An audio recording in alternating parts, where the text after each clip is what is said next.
Assalamualaikum warahmatullahi wabarakatuh. Selamat pagi sahabat-sahabat dimanapun berada. Pagi ini saya akan melintasi perkebunan sawit menuju Kampung Simpang Kiri, Kabupaten Aceh Tamiang. Nah, bisa sahabat-sahabat lihat sendiri kiri dan kanan pohon sawit. Jalanan aspal membuat kita dengan mudah melaju. Nah, jadi kiri dan kanan pohon sawit.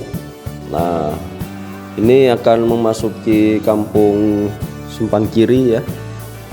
Terlihat jelas kiri dan kanan menuju Kampung Simpang Kiri. Ini sawit, banyak sekali sawitnya ya sahabat-sahabat. Nah, ini ada beberapa rumah dan warung. Oke, nah ini pelan-pelan jalanan berlubang, nggak bisa kita hajar terus ya, terbang nanti. Oke, kita lanjutkan. Oke, kita lanjutkan lagi. Nah, gimana dengan kampung sahabat, apakah ada pohon sawit di sana? Nah, jadi kalau di Aceh ini banyak sekali ya tanaman sawit, bisa sahabat-sahabat lihat sekarang kiri dan kanan sawitnya sangat banyak sekali. Ini akan menuju ke Kampung Simpang Kiri sekitar pukul 9 pagi. Jalanan masih terlihat sepi.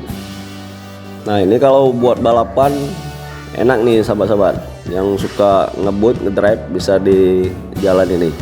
Baik sahabat-sahabat, demikian aja video singkat yang dapat saya bagikan tentang perjalanan ini. Semoga dapat menambah informasi. Nah, tuh sudah kelihatan tuh gunungnya. Kita akan menuju ke sana. Terima kasih. Assalamualaikum warahmatullahi wabarakatuh.